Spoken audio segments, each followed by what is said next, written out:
గాక. మన ప్రభును రక్షకుడైన యేసుక్రీస్తు వారి యొక్క శుభనామంలో మీ అందరికి కూడా మరొకసారి వందనాలు, శుభాలు. ఈ దినాన్ని ఎందుకో రాత్రి నా మనస్సు ఈ వాక్యం మీదకి వచ్చింది. దేవుడు ఇక్కడ ఉన్నాడు కదా. మీకా గ్రంథము 7వ అధ్యాయం 7వ వచనంలో, అయినను యెహోవా కొరకు నేను ఎదురు చూచెదను, రక్షణకర్తగు నా దేవుని కొరకు నేను కనిపెట్టుకుని యుందును, నా దేవుడు నా ప్రార్థన ఆలకించు. 3 మాటలు ఇక్కడ ఉన్నాయి, 3 విషయాలు ఇక్కడ ఉన్నాయి. ఒకటి, మీకా ప్రవక్త ప్రవచించిన గ్రంథం క్రీస్తుపూర్వం 750 ఆ ప్రాంతంలో మీకా భక్తుడు ప్రవచించాడు. మీకా అనే మాటకి నీలాంటి దేవుడు ఎవరయ్యా, నీలాంటి దేవుడు ఎవరున్నారు, నీలాంటి దేవుడు, లైక్ గాడ్ విత్, నీకులాంటి దేవుడు ఎవరు లేరు. కాబట్టి అలాంటి దేవుడు ఎవరున్నారయ్యా అనే పదం మీకా అనే మాటకు అర్థం. నేను ఒకసారి చెప్పానండి, ఇది మీరు యూట్యూబ్లో ఉంది, సేమ్ టు సేమ్ ఉండొచ్చు, అయినా వినండి, పర్లేదు. దేవునికి స్తోత్రం. సో కనుక మరలా డీటెయిల్గా అక్కడ ఉంటుంది. నేను అంతా వివరించిన వేళ యూట్యూబ్లో గంట ప్రసంగం ఉంటుంది, వినండి. మీకా గ్రంథం మీద చాలా బాగా మాట్లాడి ఉంటాను అప్పుడు. సో ఇప్పుడు కొన్ని విషయాలు మాత్రమే మాట్లాడతాను. అధ్యాయం మొత్తం 7 అధ్యాయాలు మాట్లాడను కదా, ఇక్కడి నుంచి మాట్లాడతాను. 3 విషయాలు. యెహోవా కొరకు నేను ఎదురు చూచేదిన, మొదటిది అందరానండి, ఎవరి కొరకు ఎదురు చూడాలి? ఎదురు చూచుట, ఎదురు చూపులు. అయినను ముందేదో జరిగింది. 1వ వచనం నుంచి 6వ వచనం వరకు ఏదో జరిగింది. ఇంట్లో వేసవికాలం పళ్ళు ఏరుకున్న తర్వాత, ద్రాక్ష పళ్ళు పరుగు ఏరుకున్న తర్వాత ఎలా ఉండో నా స్థితి అలాగే ఉంది. ద్రాక్ష పళ్ళు ఒకటి కూడా లేదట 1వ వచనంలో, అంజూరు పళ్ళు లేవట, భక్తులు కూడా లేరట, యథార్థవంతులు లేరట. ఏమండి, ఓ పక్కనేమో ఏమి లేవు, ద్రాక్ష పళ్ళు లేవు, అంజూర పళ్ళు ఏం దొరకట్లేదు, పని దొరకట్లేదు, డబ్బులు లేవు, రూపాయలు లేవు, ₹1 కూడా చేతులు ఆటలేదు, పరిస్థితులు బాగోలేదట. రెండోదేమో భక్తుడు కూడా లేడట దేశంలో. సంఘంలో మంచి మంచి భక్తుడు, లేకపోతే ఊళ్ళో మంచి భక్తులు లేరట సంఘం దేశంలో. తర్వాత యథార్థవంతులు లేరట, అందరూ అబద్ధాలు ఆడేవాళ్ళే, ప్రాణహాని చేయడానికి పొంచుండే వాళ్ళే, మోసగాళ్ళు, కిరాతకులు.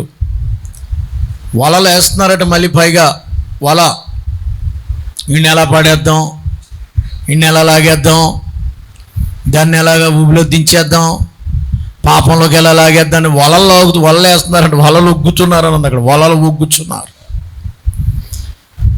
అక్కడితో పరిస్థితులు ఇంత దేశంలో ఎవడు మంచోళ్ళు లేకపోయినా,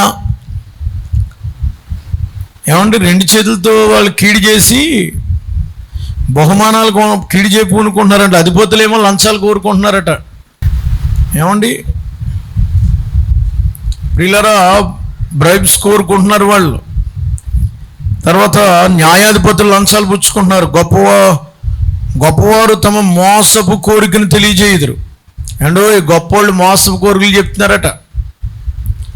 పరిస్థితులు ఎలా ఉన్నాయంటే కమిట్మెంట్లు అంట.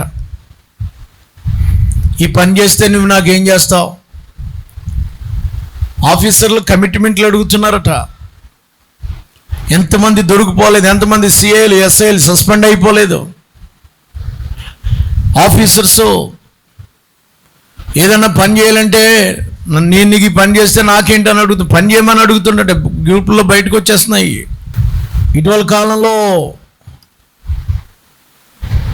వరంగల్లోనే ఎక్కడో నేను చూశాను, అది టీవీలోకి వచ్చింది. మున్సిపాలిటీ ఉద్యోగం తీసారు, అమ్మాయిది ఉద్యోగం ఇమ్మని అడిగితే కార్పొరేటర్ అంటున్నాడు, ఆ ఉద్యోగం ఇవ్వాలంటే నువ్వు రావాలంటున్నాడు. మోసపు కోరికల్ని ఎల్లబరుస్తారు. ఆమె మీడియా ముందుకు వచ్చి చెప్పింది, ఎలాగెలా ఈ కార్పొరేటర్ మాట్లాడుతున్నాడు, ఇదిగో వాడి అని చెప్పి. ప్రియులారా, ఇక్కడ మీరు చూసినట్లయితే ఇదిగో మోసపు కోరికలను దేశం ఎలాగైపోయిందంటే,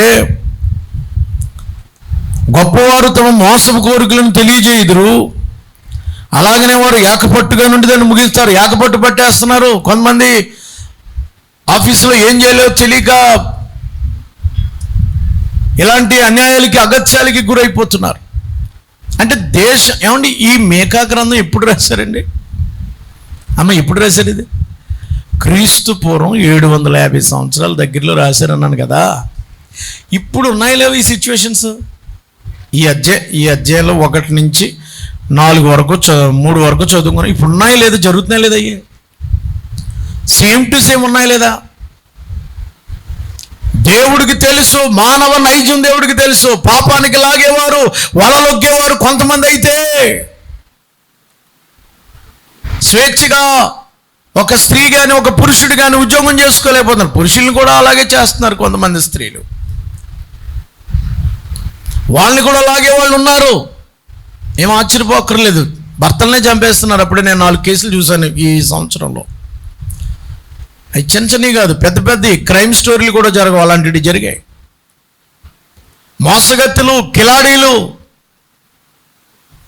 ఎందరినో వలలేసి పాపానికి లాగి మోసపు కోరికను వెళ్ళబలుస్తారు. ఆ పట్టు మీద ఉంటారంట వాళ్ళు. ఎప్పుడు కోటేద్దామనే పట్టు మీద ఉంటారట, దాన్ని ముగిస్తున్నారట. అలాంటి పరిస్థితుల్లో భక్తుడు అన్నాడు, దేశస్తులు ఎలాగున్నా సరే నేను యెహోవా కొరకు కనిపెడతాను. పరిస్థితులు ఎలా ఉన్నాయి చూడండి. వారిలో మంచివారట ముళ్ళ చెట్లు వంటి వారు, వారిలో యథార్థవంతులు ముండ్ల చెట్టు కంటే ముండ్లుగా నుందురు. నీ కాపరుల దినము, నువ్వు శిక్షనందు దినము వచ్చుచున్నది, ఇప్పుడే జనులు కలవరపడుతున్నారు. ప్రియులారా, మంచోళ్ళు ముళ్ళ చెట్లుగా ఉన్నారట. మంచి చెప్తుంటే వాడు ముళ్ళు అయిపోతున్నాడు. మంచి చెప్తుంటే అతను ఒక ముళ్ళు అంటారు. బాబు ఈడు వచ్చాడంటేనే గట్టిగా మాట్లాడతాడు, ఈయన వచ్చాడంటేనే కొంచెం గరుగ్గా ఉంటుంది, సూటుగా మాట్లాడతాడు.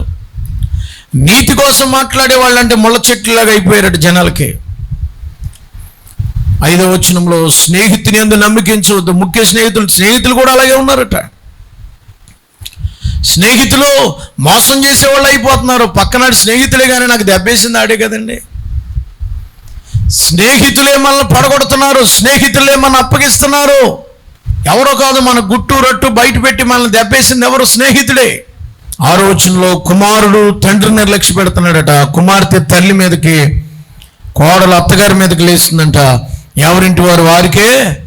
అసలు నాకు ఈ 6 వచనాలు కూడా సేమ్ టు సేమ్ జరుగుతున్నాయి ఇప్పుడు అనిపిస్తుంది నాకు. మొదటి నుంచి 6వ వచనం వరకు చూస్తే కొంతమంది దరిద్రంలో ఉన్నారు. డబ్బులు లేవు, చాలా డబ్బులు అంటే పన్నులు లేవు. అక్కడ రూపాయి ఎక్కడో తెచ్చుకున్నారు, లేదా నువ్వు మంచి ఫోన్పే చేస్తావా, నెలలో ఇచ్చేస్తాను అంటున్నారు. బదులు అడిగే పరిస్థితుల్లో ఉన్నారు. పాపం చేసే పరిస్థితుల్లో ఉన్నారు. భక్తులు లేరు. చివరికి చూస్తే ఎలా ఉందట, కుమారుడు తండ్రి మీదకి లెగిస్తున్నాడట. నాన్న మీద తిరగబడేవాళ్ళు, నాన్నను చంపేసేవాళ్ళు పుట్టారు ఈ కాలంలో. ఆస్తి కొరకు తండ్రి మొన్నాళ్ళు ఎవరో ఇద్దరు కలిసి వైరల్ అవుతుంది, చూడలేక తీసి పడేసాను. అది సోషల్ మీడియాలో వస్తుంది. ఆ ముసలమ్మని ఆ పొదలు పెట్టి ఆ కోళ్ళు కొట్టేస్తున్నాడు. కోళ్ళ కూతురు తెలియదు నాకు, మొత్తం మీద కొట్టేస్తుంది. కొట్టేస్తుంటే ఈ మగోడు వచ్చి ఆడు ఇంకా చెత్త కొట్టేస్తున్నాడు. చూడలేదు అది, మొన్న నెల కూడా అవ్వలేదు అది. ఇలాంటి వాళ్ళని ఏం చేయలేని ఎట్టారు అక్కడ. మొత్తం చచ్చిపోయింది, ఏమైందో నాకు తెలియదు. ప్రియులారా, తండ్రి మీదకి కుమారుడు తిరగబడుతున్నాడు, తల్లి మీదకి కూతురు, తల్లి మీదే తిరగబడుతున్నాడు కూతురు. పోనీ కోళ్ళు తిరగబడిందంటే అర్థం ఉంది, కూతురు కూడా తిరగబడిపోతుందంట అమ్మ మీద. కోడలు అత్తగారి మీదకి లేస్తుందంట. ఎవరింటి వారు ఏమన్నా మనకు విరోధులు ఎవరు? ఎవరింటి వాళ్ళు వాళ్ళకే విరోధులు అంట. అదేంటి గొడవ అండి బాబు, ఇది ఎక్కడ గొడవ? అందరు కలిసి ఉండాలి కదా. కుటుంబం అంటే అన్నదమ్ములు అంటే కలిసి ఉండాలి కదా. ఎవరెవరికి విరోధులు అంటే దాని ఊసు కానీ, దాని గోల కానీ, దాన్ని అది కానీ తేకంటున్నారు. ఎవరు? వీళ్ళ ఇంట్లో వాళ్ళు, వాళ్ళ ఇంట్లో వాళ్ళే బద్ధ శత్రువులు. కనీసం చచ్చిపోతే కూడా కలుసుకోరండి వీళ్ళు. అదేంటో నాకు అర్థం కాదు. ఎవరింటి వాళ్ళు వాళ్ళకే విరోధులు, ఎవరింటి వాళ్ళు వాళ్ళే పట్టిస్తున్నారు. ఇలాంటి పరిస్థితిలో అయినను అనే దానికి ఎంత ఇంట్రడక్షన్ ఉంది. అయినను అంటే ఏదైనను, భక్తుడు లేకపోయినా, ప్రజలు పాపంలో ఉన్నా, లోకంలో దరిద్రం వచ్చినా, ఎవరు ఎలాగున్నా, నేనైతే చెప్పండి, మనమందరము ఏం చేయాలి చెప్పండి? 10 రోజులు యెహోవా కొరకు నేను ఎదురు చూచెదను. అందులోనే మాట, యెహోవా కొరకు నేను ఎదురు చూచెదను. ఎవరెవరు మీద తిరగబడినాయి నాకెందుకు? నేను దేవుని భక్తిగా ఉంటాను. అర్థం ఏంటంటే, నేను దేవుడి కొరకే చూస్తాను, దేవుని వర్తమానం కొరకు చూస్తాను, దేవుని ఆత్మ కొరకు ఎదురు చూస్తాను, దేవుని స్వరం కొరకు ఎదురు చూస్తాను, దేవుని కృప కొరకు ఎదురు చూస్తాను, దేవుని ఆశీర్వాదం కొరకు ఎదురు చూస్తాను, దేవుని ఆత్మ కొరకు ఎదురు చూస్తాను. ఆయన నన్ను ఏమి నా కొరకు సిద్ధపరిచాడో దాని కొరకు నేను ఎదురు చూస్తాను. ఎవరి కొరకు ఎదురు చూడాలండి మనం? ప్రియులారా, మీరు ఎవరెవరి కొరకు ఎదురు చూస్తుంటారో? ఎదురు చూడడం, ఎదురు చూచుట, చూడాలా. దేవుని కొరకు నేను యెహోవా నోట యెషయా గ్రంథంలో రాశాడు, 40వ అధ్యాయం అనుకోండి. యెషయా గ్రంథము 40వ అధ్యాయం. యెహోవా కొరకు ఎదురు చూచువారు నూతన బలము పొందుదురు. యెహోవా కొరకు ఎదురు చూసే వాళ్ళు ఏం చేస్తారటండి? రెఫరెన్స్ కావాలి కాబట్టి రాసుకోండి. 31వ వచనం, 40-31. యెహోవా కొరకు ఎదురు చూచువారు. ఈ వారం రోజులు మీరు ఎవరి కొరకు ఎదురు చూడాలి చెప్పండి? యెహోవా కొరకు ఎదురు చూద్దాం. ఆయనే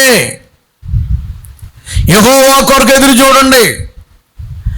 ఆయన కొరకు ఎదురు చూచేవాడు ఎవడునో సిగ్గుపడడం. ఎదురు చూడటం అంటే ఆయన కొరకు, ఆయన సన్నిధి కొరకు ఎదురు చూడటం. ఎప్పుడు ఆదివారం వస్తుందా అని ఎదురు చూస్తారు మీరు?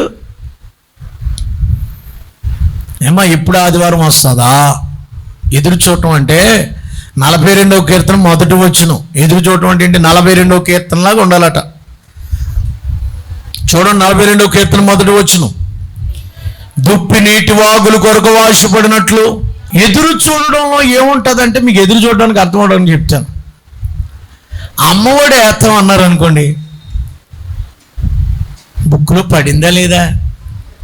మీకు వచ్చిందండి, నాకు వచ్చిందా? బాబు చూడు బాబు కొంచెం. కొందరికే పడిందంటే ఇంకా మిగిలిన వాళ్ళు పడలేదన్నారు అనుకోండి, ఏం చేస్తారు మీరు? ఎదురు చూపులు. పడ్డదా లేదో చూడు బాబు, పడ్డదా లేదో చూడు. ఎదురు చూస్తూ ఉంటారు అది ఎప్పుడు పడుతుందో అని. కొయిటి నుంచి ఎవరన్నా మీకు డబ్బులు పంపుతున్నారు అనుకోండి, ఎంత ఎదురు చూస్తారో. ఇంకా పంపుతానంది. వారం రోజులు అయిపోయింది, 2 రోజులు అయిపోయింది, ఇస్తానంది. ఎదురు. దేవుని కొరకు ఎదురు చూడండి. మనుషులు ఎలాగున్నప్పటికీ ఎదురు చూడడం అంటే 42వ కీర్తనలో రాశాడు.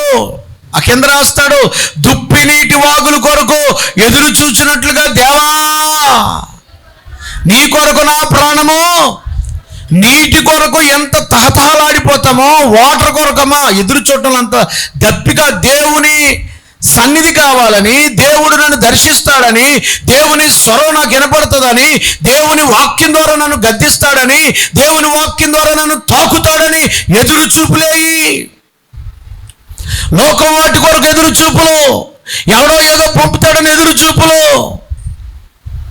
రేపేదో జరుగుతుందని ఎదురు చూస్తున్నా కానీ దేవుడే నీ కొరకు వస్తాడని ఎదురు చూపు లేదు. దేవుడే నీ కొరకు వస్తాడని ఎదురు చూడాలి. దేవునికి స్తోత్రం.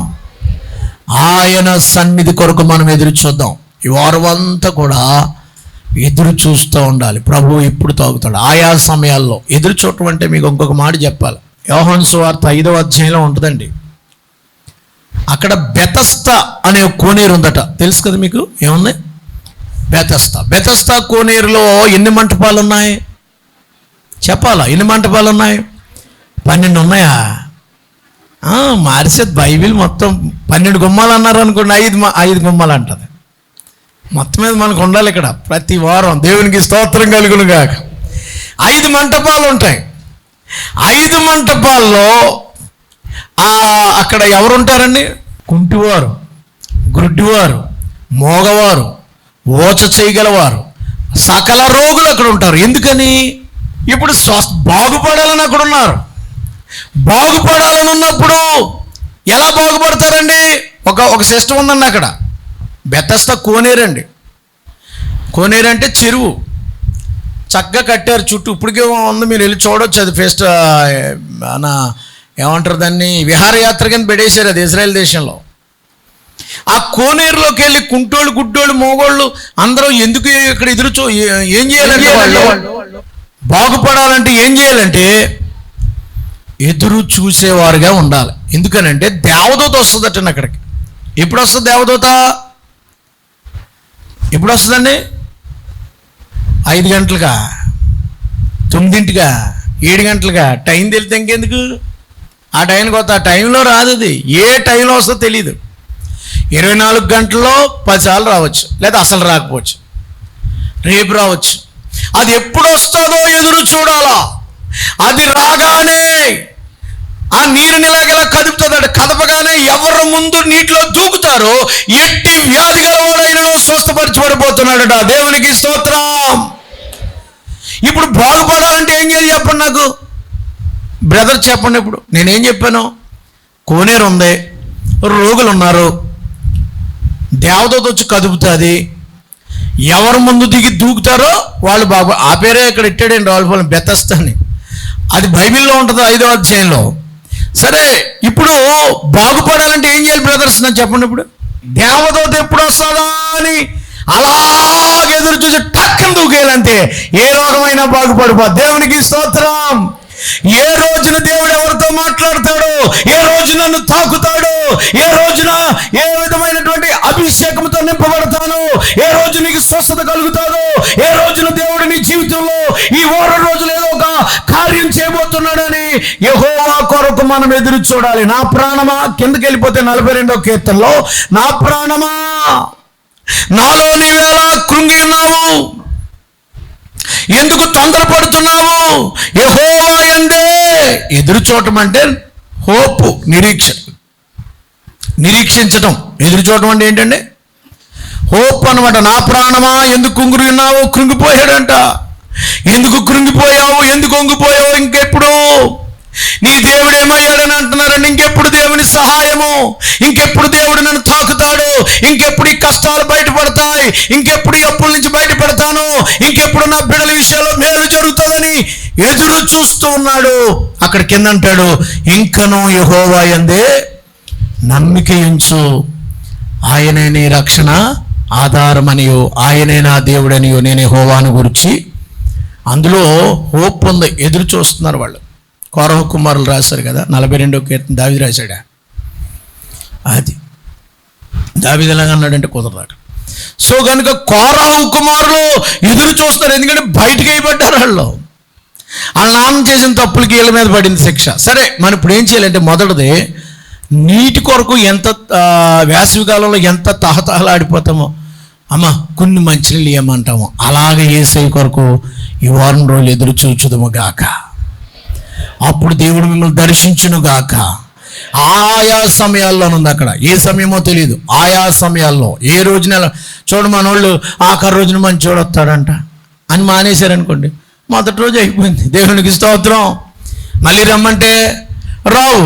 ఒకవేళ వచ్చినా ఆ పరిశుద్ధాత్మ దేవుడు అలా కార్యం చేస్తాడని గ్యారంటీ లేదు. ఆత్మదేవుడు ఎప్పుడు ఏ సమయాలు ఆయా సమయాల్లో తాగుతాడు. ఆయన ఆయా సమయాల్లో మాట్లాడచ్చు. అలక్ష్యంగా ఉండొద్దు. పగల మాట్లాడచ్చు, 10 మంది ఉన్నప్పుడే మాట్లాడచ్చు, చెప్పలేము. అప్పుడే ఆత్మకార్యం చేయొచ్చు. ఒకసారి మేము 20 మంది ఉన్నాం కొత్తపేటలో. ఆ 20 మంది ఉన్నప్పుడే ఆత్మకార్యం జరిగింది. మూలుగు ప్రార్థన చేశారు, దేవుడు ఆశ్చర్యకార్యం చేశాడు. ఈ 4 రోజులు కూడా ఎదురు చూచుదము గాక. మొదట ఏం చేయలేమా? ఎదురు చూడాలి. ఇక టైం లేదు కనుక రెండోది ఏం చేయాలట? నా రక్షణకర్త, మీకా గ్రంథం 7:7, రక్షణకర్తకు నా దేవుని కొరకు నేను మొదటిదేమో హోపు, రెండోదేమో కనిపెట్టుకోవడం అంటే ఏంటి? వెయిటింగ్. దానికి దీనికి ఒకటేనండి అనొచ్చు, ఒకటి కాదు. అదేమో ఎదురు చూడటం. ఇది వెయిటింగ్ అంటే ఏంటంటే 131 కీర్తన ఉంది వెయిటింగ్ అంటే. మొదటి లైన్కి ఏమో 42వ కీర్తన, వెయిటింగ్ అంటే 130 కీర్తన ఉంటుంది. చూడండి, 130 కీర్తన ఏంటి? యెహోవా అగాధ స్థలములో నుండి నేను నీకు మొరపెట్టుచున్నాను. ప్రభువా, ప్రార్థన ఆలకింపుము, నీ చెవియొగ్గిన ఆర్తధ్వని వినుము. యెహోవా, ఎవరు నిలవగలరు? భయభక్తుని ఎంత క్షమాపణ దొరుకుతుంది. తల కింద చదవమ్మా. అమ్మా చూడండి, కనిపెట్టడం, వెయిటింగ్. యెహోవా కొరకు నేను కనిపెట్టుకొనుచున్నాను. వాచింగ్, వెయిటింగ్, వాచ్మెన్ లాగా పోల్చాడు వెయిటింగ్ని. నా ప్రాణము, చదవమ్మా, ఆయన కొరకు కనిపెట్టుకొనుచున్నది, ఆయన వాటి మీద ఆశ పెట్టుకుని ఉన్నాను. కావలి వారు ఉదయము కొరకు, దేవుని ఆ మాట మీద ఆశ పెట్టుకుని వారం రోజులు దేవుని సన్నిధి ఇక్కడ ఉన్నది. ప్రతి ఒక్కొక్కరిని ఆయన తాకబోతున్నాడు. దేవుని ఆత్మ ద్వారా గత 3 రోజులు జరిగాయి.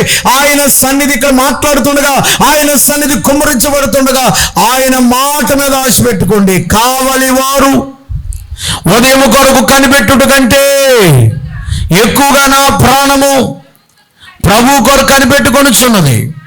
రెండోసారి రాశాడు, కావలి వారు వాచ్మెన్స్ అంట ఉదయం కొరకు కనిపెడతారట. నైట్ డ్యూటీలు చేసే వాళ్ళండి ఉదయం కొరకు కనిపెడతారట.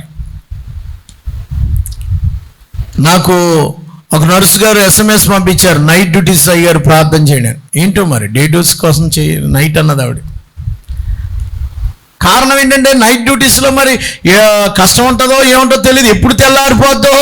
ఏంటండి వాచ్మెన్ చూస్తాడట, కావలి వారు ఉదయం కొరకు కనిపెడతాడంటే ఎప్పుడైతే అయిపోద్దో టక్కనే డ్యూటీ మారిపోవడానికి టకా 5 నిమిషాలు కూడా పేషెంట్ వచ్చినా కూడా పట్టించుకోరు. వాళ్ళు టకా వెళ్ళిపోతారు. 5 గంటలు 5 అయ్యే వరకే చూస్తారు అంతే. ఇంకెంత వచ్చినా పక్కన చూసుకోవాల్సిందే. ఉదయం కొరకు కనిపెడతారట. గేటు కాపలా కాసేవాడు ఉదయం కొరకు చూస్తాడట, ఎప్పుడైతే అయిపోద్దో. కనిపెట్టుకోవాలి.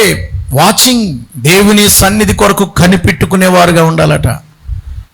ఉదయం కొరకు కనిపెట్టినట్లుగా నువ్వు దేవుని కొరకు కనిపెట్టుకుని ఉందును. నా దేవుని కొరకు కనిపెట్టను.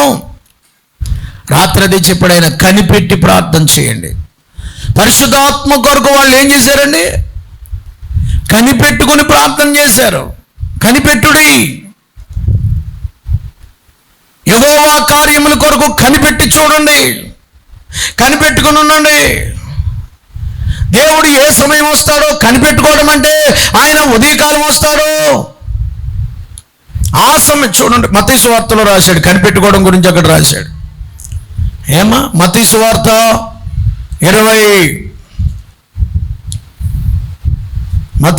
24వ అధ్యాయం. మత్తయి సువార్త 24వ అధ్యాయం 47వ వచనం, 43వ వచనం. ఏ జామున దొంగ వచ్చునో ఇంటి యజమాని తెలిసినది మెలకువగా ఉండి ఆ ఇంటి కన్నం వేయడని మీరు ఎరుగుదురు. మీరు అనుకున్న గడియలలో వచ్చును కనుక మీరు సిద్ధంగా ఉండు.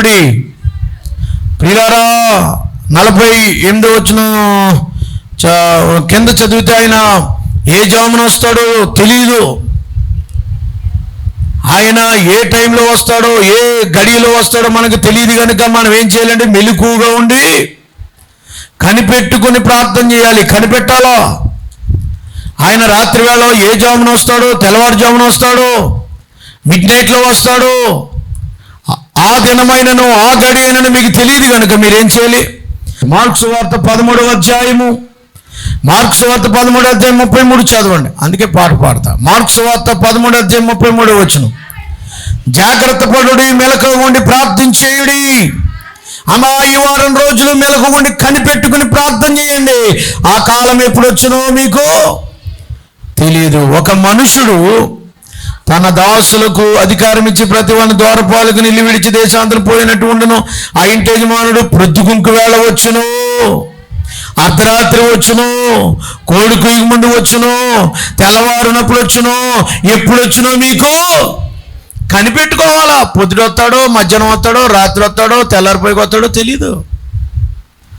కనిపెట్టని దినాల్లో వచ్చి నువ్వు సరిగా పని చేయబోతే దెబ్బలు పడతాయనుంది అక్కడ. ప్రియులారా, యెహోవా కొరకు కనిపెట్టుకుందాం. అమ్మ, ఈ వారం రోజులు నిర్లక్ష్యంగా ఉండే సమయం కాదు, దేవునికి దూరంగా ఉండే సమయం కాదు, ఇళ్లలో ఉండే దానికోసం కాదు. ప్రభు కొరకు మనం కనిపెట్టుకుందాం. నా రక్షణకర్తకు దేవుని కొరకు నేను కనిపెడుతున్నాను. ఆయనే నన్ను రక్షిస్తాడు, ఆయనే నాకు సహాయము, ఆయనే నా ఆశ్రయము. కనిపెట్టుకుందాం. కావలి వారు ఉదయం కొరకు ఎక్కువగా కనిపెట్టుడు కంటే ప్రభు కొరకే కనిపెడదాం, ప్రార్థనలో కనిపెడదాం. ఎప్పుడైతే కనిపెడతామో దేవుడు తన మొరాలకించి ఆయన మనకు జవాబు దయచేయునుగాక. రెండవది కనిపెడదామండి. కనిపెట్టే ప్రార్థన. మేడగదిలో కనిపెట్టారు, అకస్మాత్తుగా బలమైన గాలి వంటి ఒక మేఘం వారి మీదకి వచ్చేసింది. కనిపెట్టుకోవడమే. ఏ టైంలో దేవుడు ఎలా పంపిస్తాడో మనకు తెలీదు, కనిపెట్టుకోవాలా. ఆహారం లేదంటే ఒక ఇంట్లో వాళ్ళ అమ్మగారు చెప్పారట, ప్రార్థన చేసుకో బాబు అన్నదట. మిలిటరీ వాళ్ళు, యుద్ధం జరుగుతుంది, లైట్లు ఆర్పిమన్న, రాత్రులు లైట్లు వేయకూడదు అన్నారట. బాబు అలాగ ఉన్నాడు. క్యాలెండర్, క్రిస్టియన్ క్యాలెండర్, అందులో ఏలియా ఇలాగ ఆహారం కొరకు ఎదురు చూస్తుంటే కాకులు వచ్చి అన్నం పెట్టినాయట. రొట్లు ఇచ్చినట్టు ఉంటాయి కదా, మాంసం ముక్కలు అలాగ ఇచ్చినట్టు బొమ్మ ఉందంట అలా క్యాలెండర్ మీద. అమ్మ నాకు ఆకలేస్తుందని ఏడ్చి అడుగుతుంటే కుర్రోడితో చెప్పి అన్నదట, అదిగో చూసావా క్యాలెండర్లో దేవుడే పంపిస్తాడు, కాకుల చేత దేవుడు ఆహారమును పంపిస్తాడు, ప్రార్థన చేసుకో, కనిపెట్టుకునుండు అన్నదట. ఈవిడి కుర్రోడు ఎలాగ అడిగాడని మన లోపలికి వెళ్ళి ప్రార్థన చేస్తున్నా, సాయంత్రం 6 అయిపోతుంది, ఆవిడ భోజనం అడిగాడని ఏడ్చేడ్చి పాపం అన్నం కూడా పెట్టలేకపోతున్నానని ఏడ్చి, మంచినీళ్ళు కూడా ఇచ్చే దిక్కు లేకుండా ఉన్నానని ఏడ్చి ఆ ప్రార్థనలో అలా మంచం మీద నిద్రపోయింది. ఆవిడ కునికి పట్టేసి. మనోడు 7 అయిపోయింది, వాళ్ళ అమ్మ లేవట్లేదు, ఎందుకులే లేకపోవటమని చెప్పేసి లైట్లు వేసి ఉంచాడు. లైట్లు వేయకూడదు, మిలిటరీ వాళ్ళు తిరుగుతున్నారు, లైట్ ఎత్తే శత్రువులు తెలిసిపోతే ఇక్కడ వీళ్ళు కాపురం ఉంటున్నారని బాంబులు పడేసేస్తారండి. మనోడు లైట్లు వేసాడు. లైట్లు వేసేటప్పటికి మిలిటరీ వాళ్ళకి తెలిసిపోయింది, ఎక్కడో లైట్ వెలుగుతుంది, ఎవడో శత్రువు ఇక్కడ ఉన్నాడు, ఇక్కడి నుంచి అవతలోడికి సమాచారం అందించాడు, విదేశీయుడు ఎవడన్నా గూఢాచారి ఇక్కడికి వచ్చేసాడు ఏంటని. 7 అయినా 8 లైట్లు ఆర్పలేదు, కుయ్యమంట మిలిటరీ వాళ్ళు అందరూ వాళ్ళందరూ వచ్చేసారు. మొత్తం 10 వ్యాన్లతో వచ్చేసారు. ఆఫీసర్ గారు వచ్చేసారు. ఏయ్ ఎవరక్కడ, లైట్లు ఎందుకు వేశారు, గవర్నమెంట్ రూల్స్ అతిక్రమిస్తున్నారు, ఎవరున్నారు గూఢాచారులు, ఎవరో నెలకు గన్ను పెట్టేయాలని అడిగి కుర్రోడు, చిన్న పిల్లోడు, 5 సంవత్సరాల కుర్రోడు లోపల అమ్మ నిద్రపోతున్నారు. లైట్లు ఎందుకు వేసావురా, లైట్లు ఎందుకు వేసారు. వచ్చారు పోలీసులు, తీసిపోతారు. వచ్చాడు, పోలీసులు అడిగారు ఆఫీసర్, ఎందుకు లైట్లు వేసారమ్మా, చూసుకోవద్దా, ఎక్కడ వెనక్కడే అంటున్నాడు. అయ్యా కుర్రోడిని అడిగారు, నీకు తెలియదు బాబు, నేను నిద్రపోతున్నానండి, ఆడ అన్న ఆకలి అన్నాడండి, ప్రార్థన చేసుకుంటా పడుకున్నాను అంది. ఆ కుర్రోడు అన్నాడట, అయ్యా 2 రోజుల నుంచి భోజనం లేదు, మా అమ్మ చెప్పింది. ఏమని చెప్పిందంటే, మా అమ్మ ఇదిగో కాకుల చేత ఆహారం పంపిస్తాడు దేవుడు అని చెప్పింది యేసయ్య. లైట్లు ఆర్పేస్తే కాకులకి ఎలా కనపడతాయి మా ఇల్లు, లైట్లు ఆర్పేస్తే నేను ఎలా కనపడతాను, మాకు భోజనం ఎలాగొస్తుంది, కాకులు వస్తాయని అలాగే చూస్తున్నాను అంటాడంట కుర్రోడు.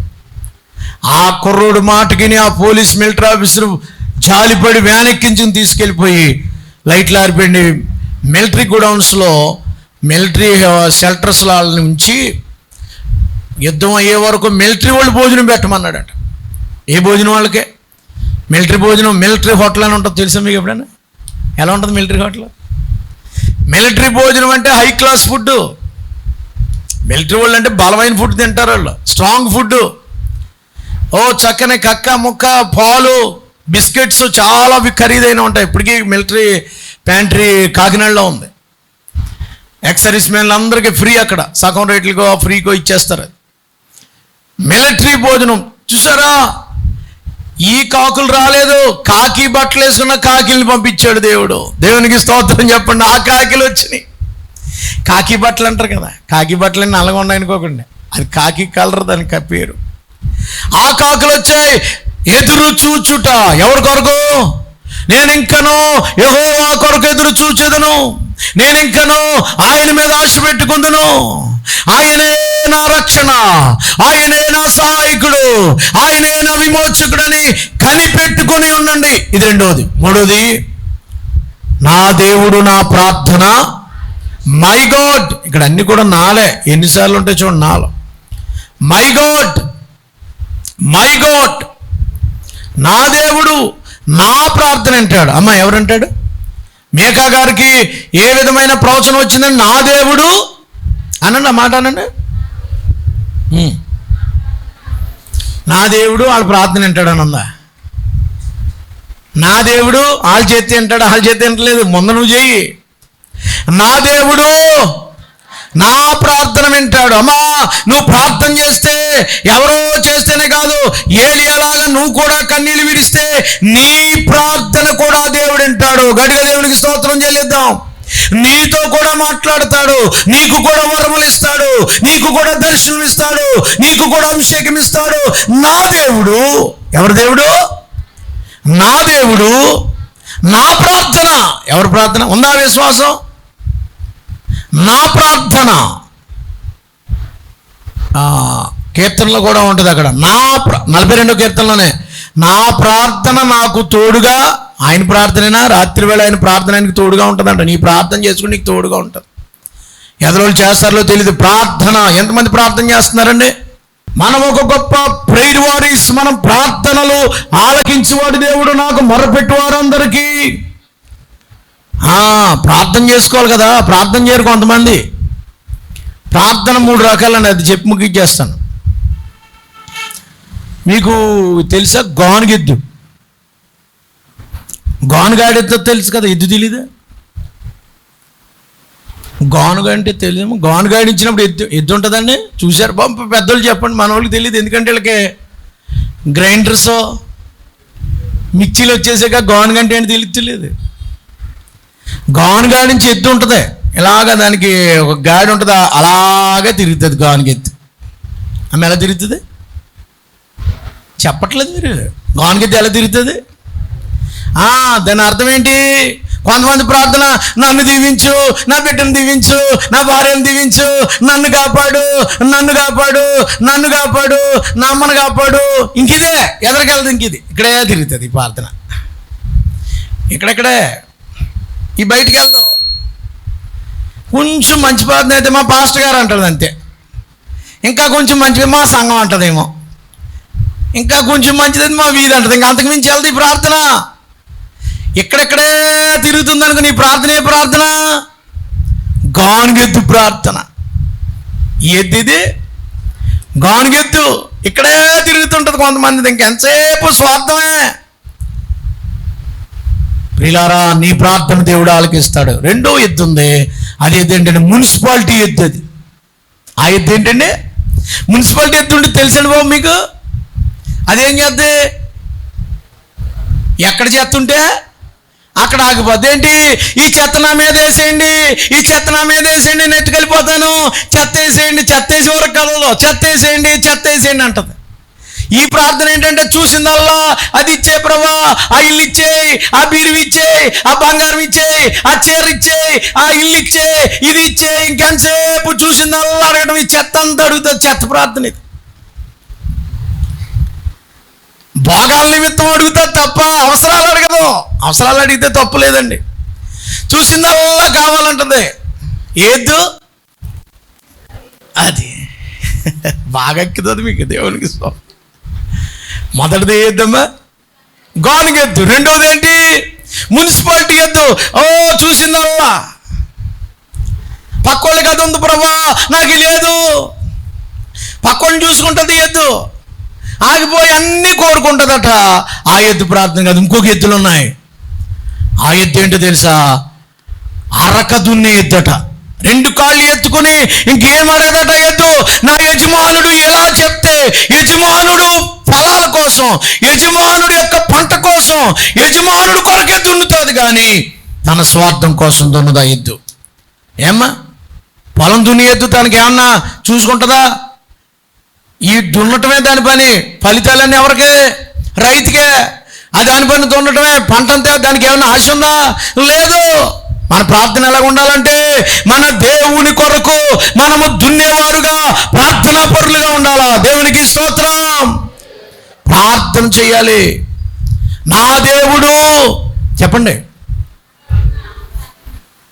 ఉందా నమ్మకం నీకు? ఆ విశ్వాసంతో చేయి. కోటలయ్యలోగా నీ ప్రార్థనకి ప్రతిఫలం వచ్చునుగాక. ప్రార్థన చేయాలి కదా. నీ కోసం చేసుకోవాలి, ఇతరుల కొరకు కూడా చేయాలి. ఒక మెడికల్ ఆఫీసర్ రిటైర్ అయిపోయాడట. ఆయన అంటున్నాడట, బాబు మాస్టర్ గారు ఒక డైరీ కొన్నానండి. ఏంటంటే డైరీ? ఇంకో డైరీ, 2 డైరీలు. ఏంటి డైరీలు ఏం చేస్తావా అంటే, ఆ డైరీల సంగతి ఏంటంటే ఇలాగ రాసుకుంటూ వెళ్ళిపోతాడట. ఏంటి, చర్చిలో ఎవరైనా ఒంట్లో బాగోలేదన్నారనుకోండి రాసేస్తాడంట, అనారోగ్యం రాసేస్తాడంట, గర్భఫలం కావాలంటే రాసేస్తాడంట, ఉద్యోగం కావాలంటే రాసేస్తాడంట, ఆత్మ రావాలి చర్చిలో రాసేస్తాడు, ఇల్లు లేని కోసం రాసేసుకుంటే ఒక డైరీ అయిపోయిందంట. దానికోసం 4 గంటలు ఎగుతున్నాడంట. ఏదో ఒక డైరీ ప్రార్థన చేయడం. ఇప్పుడు 2వ డైరీ బాబు, 2వ డైరీ పెరిగిపోయినాయి, ఇప్పుడు 3 గంటలు లెగిస్తున్నాను, నేను చచ్చిపోయేలాగా 1 గంటకు లేగవలసి వస్తుందేమో, ఇంకెన్ని డైరీలు వస్తాయో. దేవునికి స్తోత్రం చెప్పండి. మొన్న నేను ఇంట్లో ఉన్నాను, ఎక్కడికో రెడీ అవుతున్నాను, ఎవరో 2 సిస్టర్స్ సంఘస్థులు వచ్చారన్నారు అమ్మగారి దగ్గరికి. వచ్చారు, నా గురించి అంటే నీ గురించి కాదు అమ్మగారి గురించి అన్నారు. రైట్. అయితే నాది కాదు, నువ్వు వెళ్ళారు. వాళ్ళిద్దరూ సిస్టర్స్, ఆ సహోదరులు వచ్చి ఇంత లాంగ్ పుస్తకం పట్టుకొచ్చారు. ఇంత లాంగ్ పుస్తకం, ఇంతలా ఉంది. ఆ పుస్తకం పట్టుకొచ్చారు. 2 పెన్నులు తెచ్చారు. ఈ పట్టుకొచ్చారు. వాళ్ళంది ఎందుకన్నా, చర్చిలో ఉన్న వాళ్ళు ఎవరికి అవసరతలు ఉన్నాయో ఈ డైరీలో రాసేమనండి, ప్రొద్దుటే వచ్చి మేము ఆ బుక్లో ఉండి ప్రార్థన చేస్తామని 2 సహోదరులు సమర్పించుకున్నారు. కొత్తపేటలో మన సంఘాలు ఎక్కడో కాదు. దేవునికి స్తోత్రం. కనుక దేవుని వాక్యం ఏం చెప్తుందంటే, చూడండి వాళ్ళు ఎలా తీర్మానించుకున్నారో. ఇటీవల ఒక మెసేజ్ విన్నాను, ఎవరికో మన సంఘస్థురాలకి నిన్న మొన్నేనట, తెల్లవారుజామున 4 గంటలు ఫోన్ చేశారట. ఎవరు చేశారో తెలీదు, నేను ఇంకా కనుక్కోలేదు ఇప్పుడు వరకు, ఇంకా నా దగ్గరికి రాలేదు. అది ఎవరు చేశారో తెలియదట. 4 గంటల నుంచి 5 గంటల వరకు 1 గంట ప్రార్థన చేశారట. మొత్తం కొత్తపేట సంఘస్థులందరూ పేర్లేటి ప్రార్థన చేశారట. ఎవరు చేశారో తెలియదా మనిషికి ఇప్పటికి. ఇంకా ఆవిడకి ఫోన్ చేశారట. కనుక్కుందాం అనుకున్నాను, ఎవరు చేశారు నాకు తెలియదు అంటుంది ఆవిడ. దేవునికి స్తోత్రం కలుగును గాక. నేనన్నాను ఏసే చేసాడేమో. దేవునికి స్తోత్రం కలుగును గాక. అమ్మ మీరు ఎవరు గట్టిగా వాక్యం అర్థమవుతుందా? ఏం చేయాలి మనం చెప్పండి? గొప్ప ప్రార్థన పరులుగా తయారవుదురుగాక. అరగంట చేసేవాళ్ళు 1 గంట ప్రార్థన చేయాలి, 1 గంట చేసేవాళ్ళు 2 గంటలు ప్రార్థన చేయాలి. ఇదిగో 7 దినాలు ఆలయంలో జరుగుతుండగా ప్రార్థనలోంచి లేవద్దు. మోషే లేచి బయటకు వచ్చేసాడు, కానీ యెహోషువ మాత్రము గుడారములో ప్రార్థనలో ఉన్నాడట. దేవుడు అతన్ని ఆశీర్వదించాడు. దేవునికి స్తోత్రం. ప్రార్థన పరుడుగా ఉన్నావా? 5 నిమిషాలు ప్రార్థన చేయగలవా? ప్రతిరోజు ప్రార్థనలో గడపండి. మీ ప్రార్థన మిమ్మల్ని శక్తిమంతులుగా చేస్తుంది. ప్రార్థన దేవుని చిత్తాన్ని బయలుపరుస్తుంది. ప్రార్థన దేవుడు నీవు కలిసి పనిచేసేలాగా చేస్తుంది. అది ప్రార్థన శక్తి. దేవునికి స్తోత్రం. నువ్వు అక్కడే చేయడం కాదు, నీతో కలిసి దేవుడు వచ్చి ప్రార్థన చేస్తాడు. ఆ ప్రార్థన ఎలా చేయాలో నేర్పుతాడు, కార్యాలు జరిగిస్తాడు. ఇంత ప్రార్థన చేస్తే మీకేం జరుగుతుందో తెలుసా? 8వ వచనం చూడండి ఏం జరుగుతుంది. 7వ అధ్యాయం మీకా గ్రంథము 7వ అధ్యాయము 8వ వచనం. నా శత్రువా నామే నేను క్రింద పడినను తిరిగి. ఏమండో ప్రార్థన చేసిన వాళ్ళు ఒకవేళ కింద పడిపోయినా తిరిగి లేస్తారట. దేవునికి స్తోత్రం. పన్నోడు తిరిగి లేవాలి కదా, కింద పడిపోయిన వాళ్ళు లేవాలి కదా, అక్కడ ఉండిపోతాడా? దేవుడు మీ ప్రార్థన ఆలకించి మీరు ఎక్కడ పడిపోయారో అక్కడి నుంచి లేపుతాడట. దేవునికి స్తోత్రం. ఎక్కడ పడిపోయారు బాబు? అమ్మా ఎక్కడ పడిపోయావు? చెల్లి ఎక్కడ పడిపోయావు? కింద పడినను. ఒకవేళ తప్పుకుని కింద పడిపోయావు ఒకసారి, ఇలా ఉండేవాళ్ళం బాబు, ఇలా చూడండి, ఇలా ఉండేవాళ్ళం, అన్ని బాగానే ఉండి ఈ లెవెల్లో ఉండేది కాస్త ఇలా పడిపోయావు. ఎప్పుడైతే నువ్వు ప్రార్థన చేస్తావో, ఎప్పుడైతే ఒకరు కనిపెడతావో, ఎప్పుడైతే దేవుని సన్నిధిలో ఉపవాసం ఉంటావో, కింద పడిపోయిన వాడిని కూడా దేవుడు లేపే దేవుడు. కొట్టాలి చప్పట్లు గట్టిగా. పడిపోయావేమో, ఎక్కడ పడిపోయావు? ఏ గుంట్లో పడిపోయావు? 100 గొర్రె ఎక్కడ పడిపోయింది? అది ఎక్కడ పడిను? ఎక్కడ పడిపోయావు? అరికిల్లాంతర పట్టుకుని ఎక్కడ పడిపోయావు? అయ్యో తుప్పల్లో పడిపోయావా? బురదలో పడిపోయావా? రోడ్డు పక్కన పడిపోయి దొల్లుతున్నావా? ఒక గొర్రె ఎక్కడ దొల్లుతుందండి? రోడ్డు పక్కన పడిపోయి దొల్లుతుంది బురదలోనే. ఇంకో గొర్రె ఎక్కడ తొలుతుంది? పాపపు గుంట్లో తొలుతుంది. ఇంకో గొర్రె విచారంలో తొలుతుంది, త్రాగుల్లో పడిపోయి తొలుతుంది, అపవిత్రలో పడిపోయి తొలుతుంది, టీవీలో పడిపోయింది, యూట్యూబ్లో పడిపోయింది, మైకులో పడిపోయింది. ఎవడు మైకుమో ఎవరి మైకుమోలో పడిపోయాడు, యూట్యూబ్లో పడిపోయాడు, ఓ ఆటలో పడిపోయాడు, ఇదిగో పలానా స్నేహితుల్లో పడిపోయాడు.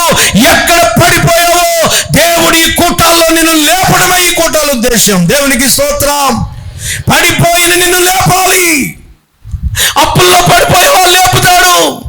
చతికిలు పడిపోయాను, ఇంక నేను లేవలేను, నన్ను లేపు ప్రభు అని అడగాలి ఈ కూటాల్లో. పడిన నాదు గోతి నుండి పైకి లేవా నెత్తినావు, భజన చేయుచు భక్త పాలక ప్రస్తుతింతు నీ నామమును, భజన చేయుచు ప్రస్తుతింతు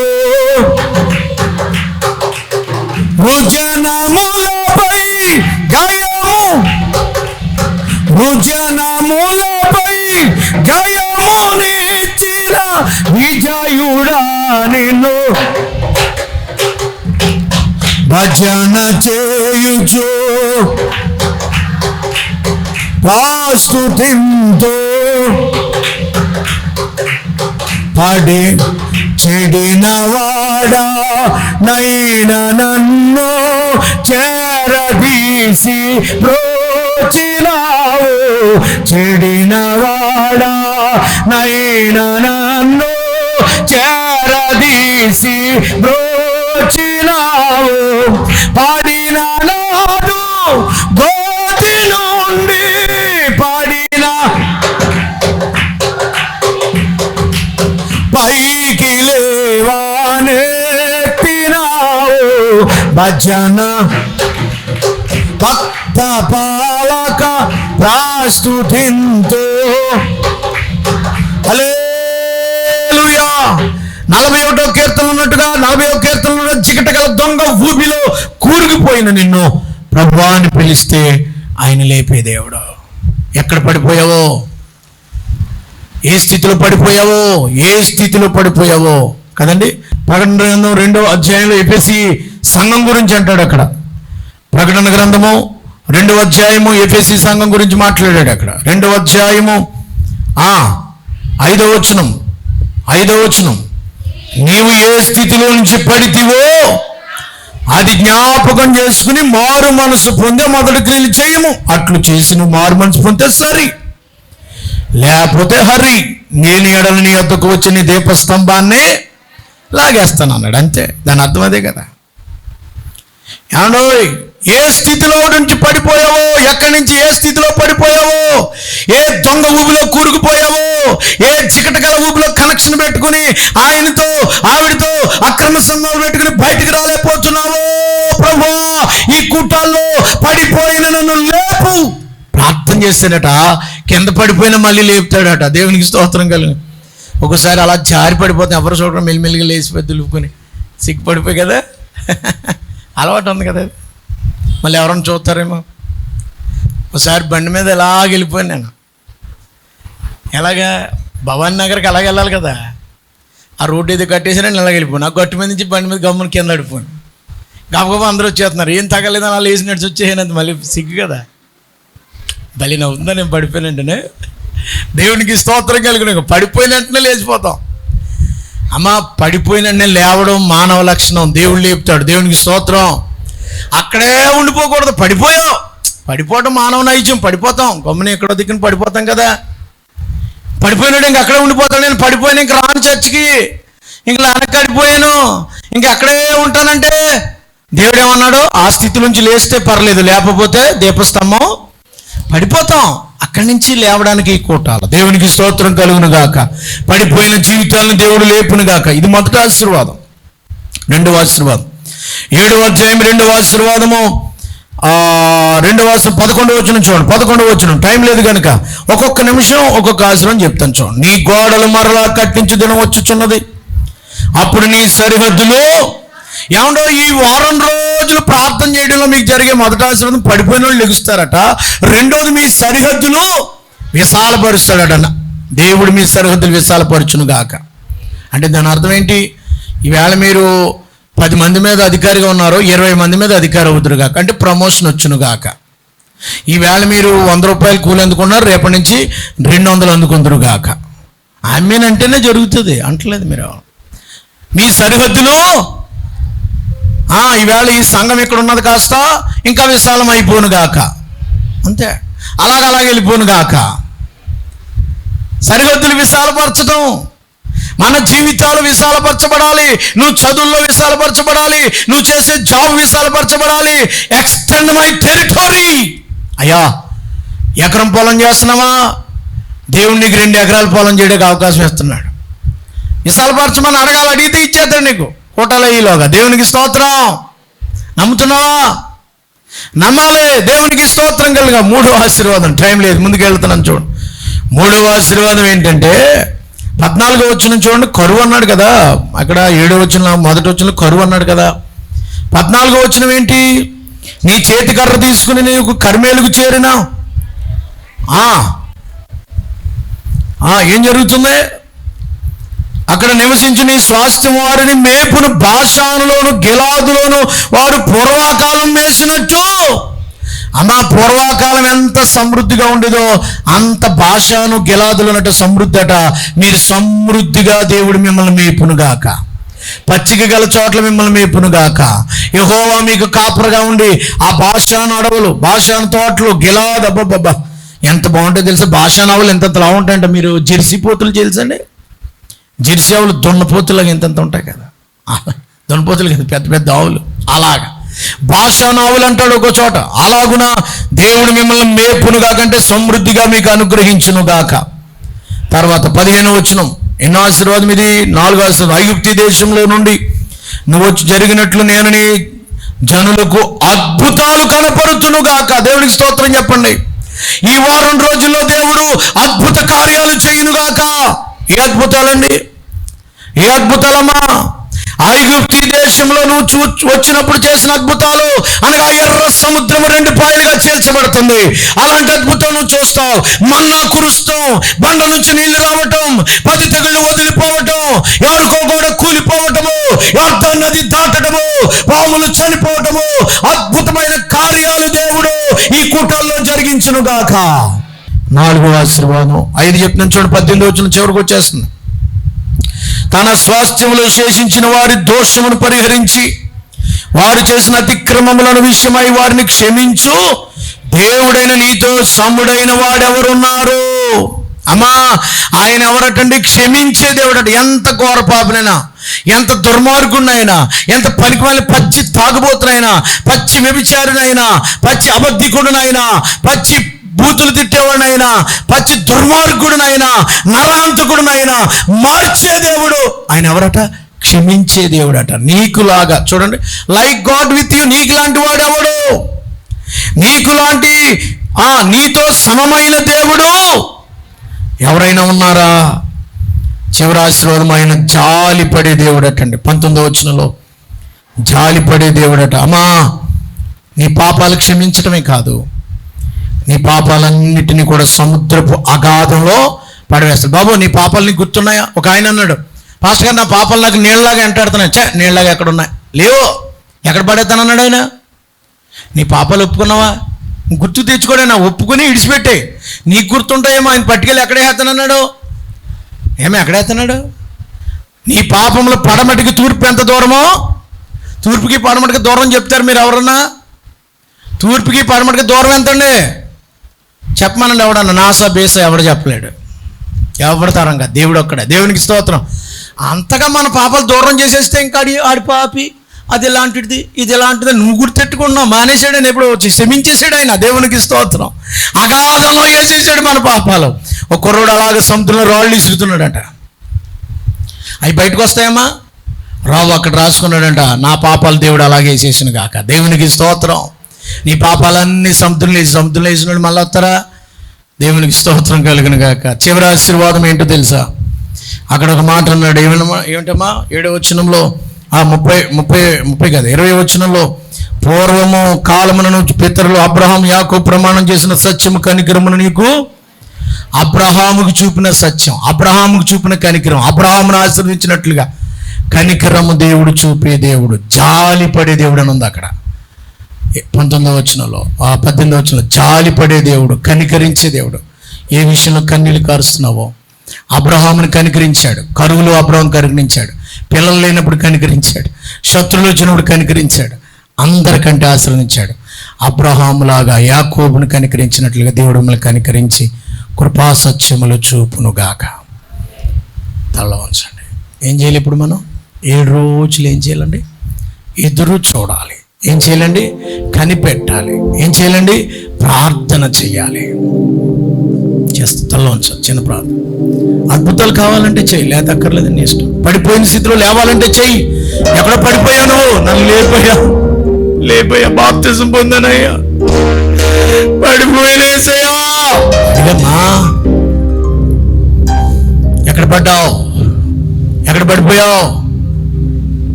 ప్రార్థన చేయాలి. చిన్న ప్రార్థన. పడిపోయినాయా, అగాధంలో ఉన్నానయ్యా, ప్రభువా నన్ను క్షమించు.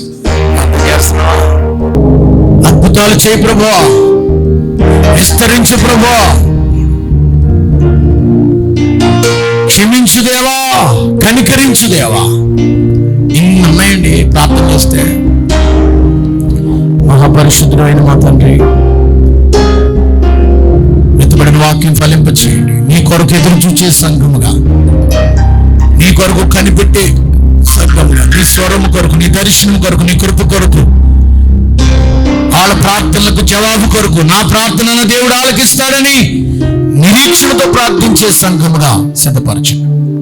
వార దినములు నీతో కనిపెట్టి నీ సన్నిధిలో గడిపి, అయ్యా నాయనా మీరిచ్చేటువంటి పడిపోయిన వారిని కింద పడినను లేపుతానన్నావు, విస్తరింపజేస్తానన్నావు, అద్భుతాలు చేస్తానన్నావు, క్షమిస్తానన్నావు, కనికరిస్తానన్నావు. ఈ 5 ఆశీర్వాదాలు అందరికీ దాయిచ్చండి. అబ్రహామునికి చూపినట్లుగా, యాకోబుకు కనికరించినట్లుగా కృపా సత్యాలు చూపడం మానలేదన్నావు. అలాగ మాకు మానవట. అబ్రహాము బట్టే కదా దేశం ఉంది. అబ్రహాముకి నిబంధన చేశావు, మాకు కూడా ఒక నిబంధన ఈ వార దినాల్లో ఇవ్వండి. నిన్ను నమ్మిన వారిని, నీ సన్నిధిలో గడిపిన వారికి నువ్వు తోడై ఉంటానన్న వాగ్దానం నెరవేర్చండి. వెత్తబడిన వాక్యం ఫలింపజేసి తీర్మానించుకుని నీ సన్నిధిలో గడిపే బిడ్డలుగా చేయమని యేసు ప్రభువు వారి పేరట వేడుకొనుచున్నాము తండ్రి. ఆమేన్.